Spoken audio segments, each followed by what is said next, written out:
आज हम पढ़ाएंगे class 10th NCERT math exercise 1। Class 10th NCERT math exercise होगी 1.1। इसमें हम पहला सवाल देखेंगे। पहला सवाल है इसमें निम्नलिखित संख्याओं का एचसीएफ ज्ञात करने के लिए यूक्लिड विभाजन एल्गोरिथम का प्रयोग कीजिए। तो पहला सवाल है 135 और 225। तो इसका एचसीएफ ज्ञात करने के लिए यूक्लिड विभाजन का प्रयोग करना पड़ेगा। तो पहले हम इसका एचसीएफ निकालेंगे। तो कैसे निकाल लेंगे? भाग विधि से निकालेंगे। इसमें 225 तो भाग दीजिए। 135 का एक बार जाएगा 135 5 में से 5 गया 0, 12 में से 3 गया 9, यहाँ पर कोई कुछ नहीं बचेगा। यहाँ पर 135 आ जाएंगे ये वाले। अब भाग दीजिए, कितने बार जाएगा? एक बार जाएगा 90। यहाँ पर कितना बचेगा?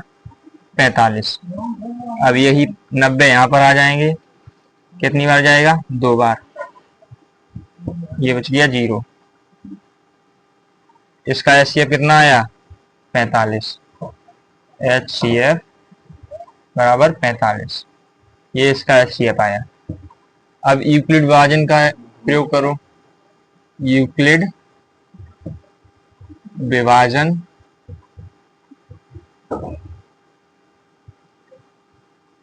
का प्रयोग। तो इसका एक फॉर्मूला होता है। फॉर्मूला मैं यहाँ लिख देता हूँ। भाज्य बराबर भाजक गुणा भागफल प्लस शेषफल। तो इसमें क्या करते हैं? स्टेप बनाए जाते हैं 3। तो पहला स्टेप ये है। तो एक भाज्य क्या है? इसमें भाग दिया जाता है, मतलब 225 बराबर भाजक 135 गुणा भागफल ये आया 1 प्लस शेषफल कितना हुआ? 90। एक तो ये बन गया। दूसरा स्टेप क्या होगा? ये वाला। तो इसमें 135 बराबर ये भाजक 90 गुणा 1 प्लस कितना आया? 45। ये स्टेप 1 बन गया। तीसरा स्टेप क्या होगा? 90 बराबर 45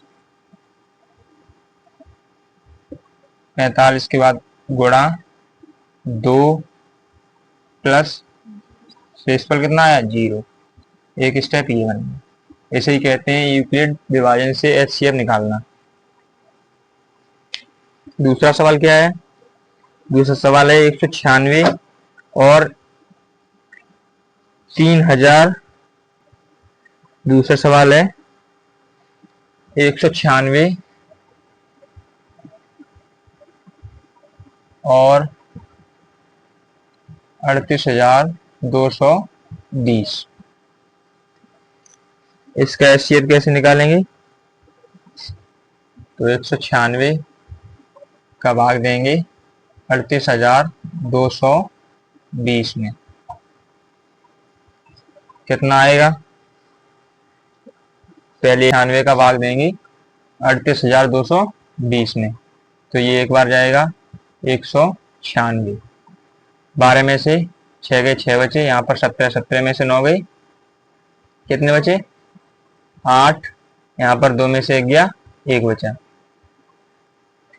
यहाँ पर 2 का उतार ले लिया मैंने। तो कितनी बार जाएगा? 9 बार। तो यहाँ पर 17 64 आएगा। 17 64 आएगा। तो यहाँ पर 12 में से 4 गए 8 बचेंगे। फिर यहाँ पर 15 बचे। 15 में से 16 गए। 15 में से 6 गए 9 बचेंगे। यहाँ पर बचे 7 या 0 हो जाएगा। यहाँ पर 0 का उतार लेंगे हम। 0 का उतार लेंगे तो ये 5 बार जाएगा। तो यहाँ पर आ जाएंगे 980। यहाँ पर 0 हो जाएगा। अब इसका यूक्लिड विभाजन का प्रयोग कीजिए। तो क्या फार्मूला बताया था मैंने अभी? फार्मूला बताया था भाजक वो सॉरी भाज्य बराबर भाजक गुणा भागफल प्लस शेषफल। तो भाज्य क्या है? जिसमें भाग दिया जा रहा है 38, 2, 20। भाजक क्या है? जिससे भाग दिया जाता है 196। गुणा कितनी बार गया? 195। शेषफल क्या आया? शेषफल क्या आया? 0। ये हो गया यूक्लिड विभाजन से। तीसरा सवाल है इसका, एक्सरसाइज 1.1 का तीसरा सवाल है। 2 कर चुके हैं हम, तो तीसरा सवाल आया है। तो 867 और 255, 255 सेम जैसा पहले हुआ था, पहले वाला वैसा ही है। 255, 225, 225 का सॉरी 255 है यहाँ पे। 255 867 में भाग देंगे हम, जैसे पहले सेम किया था वैसा ही प्रोसेस है। तो 3 बार जाएगा ये, 3 बार जाने के बाद कितना आएगा?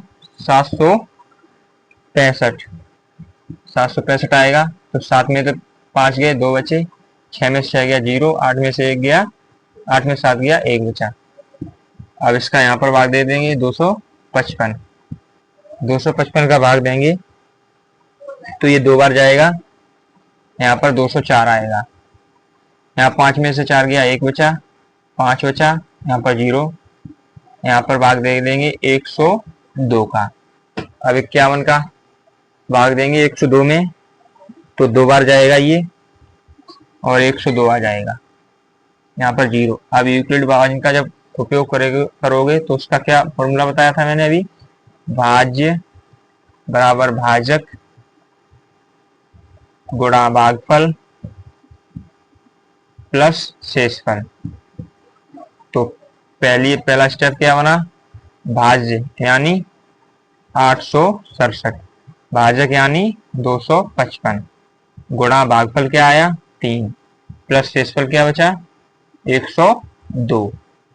ये दूसरा स्टेप बनेगा। 255 बराबर 102 गुणा 3 2 और प्लस क्या आया? शेषफल 51। तीसरा स्टेप बनेगा इसमें 102 बराबर 51 गुणा 2 बार गया है 2 प्लस शेषफल क्या है? 0। ये हो गया आपका यूक्लिड विभाजन।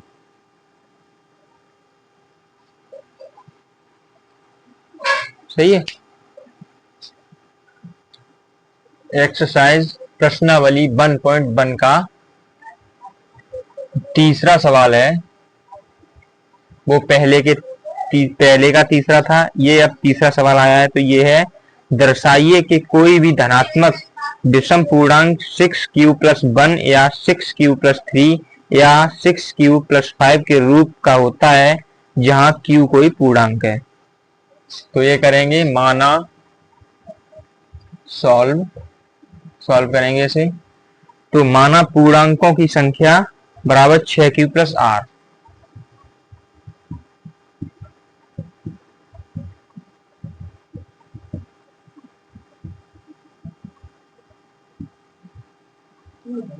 छह क्यू प्लस आर।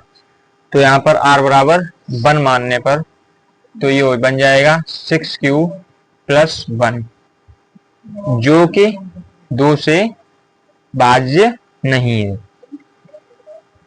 जो 2 से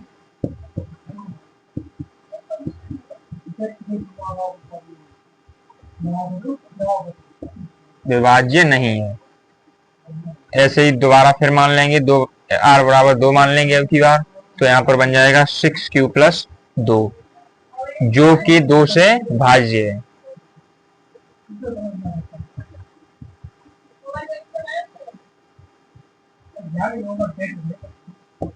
दो से भाज्य है। यहाँ पर सेम फिर से मान लेंगे, ये मैं साफ किए देता हूं। ये आपकी बार r बराबर 3 मानेंगे हम। अब r बराबर 3 मानने पर ये बन जाएगा 6q प्लस 3, जो 2 से विभाज्य नहीं है।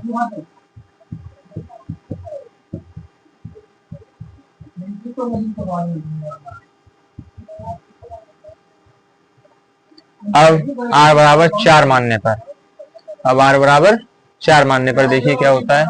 r बराबर 4 मानने पर 6q प्लस 4, तो ये 2 से विभाज्य है।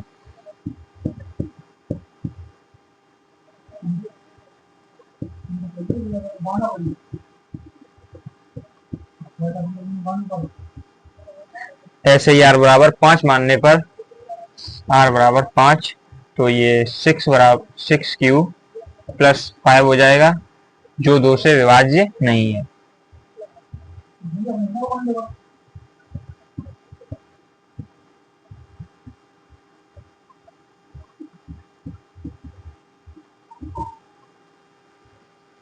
तो अतः 6q plus 1, 6q plus 3, 6 plus 5 2 से विभाज्य नहीं है। तो यहाँ पर नीचे लिख देंगे, अतः 6q plus 1, 6q plus 3, 6q plus 5, ये जो संख्याएं आई हैं जो आपने निकाली हैं वो 2 से विभाज्य नहीं है।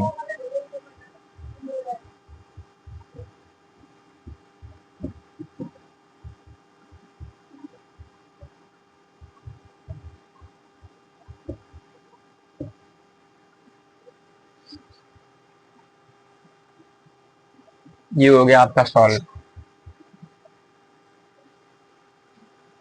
अब चलते हैं चौथे सवाल पर। चौथा सवाल है, किसी परेड में 616 सदस्य वाली एक सेना आर्मी की टुकड़ी को 32 सदस्यों वाली एक आर्मी बैंड के पीछे मार्च करना है। दोनों समूहों को समान संख्या वाले स्तंभों को मार्च करना है। उन स्तंभों की अधिकतम संख्या है जिसमें वे मार्च कर सकते हैं। तो बताइए क्या अधिकतम संख्या होगी। तो हम सॉल्व करेंगे। चौथा सवाल है, आंसर तो 616 सदस्यों वाली सेना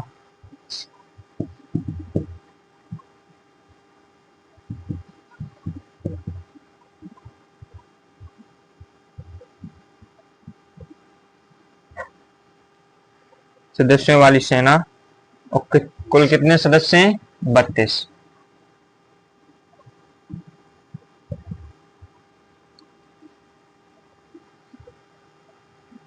तो 32 का भाग देंगे 16 में, 616 में 32 का भाग देंगे 616 में।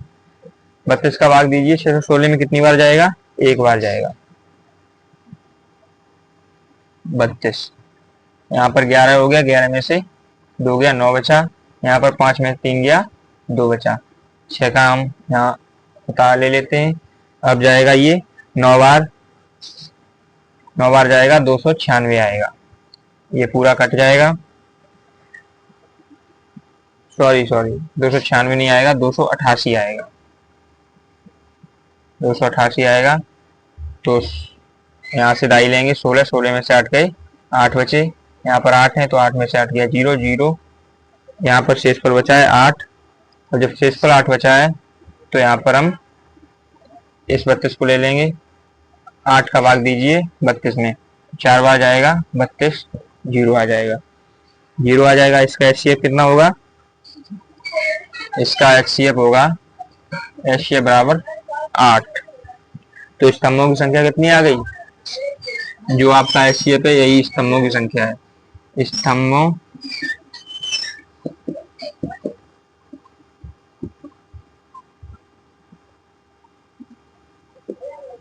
की संख्या बराबर 8।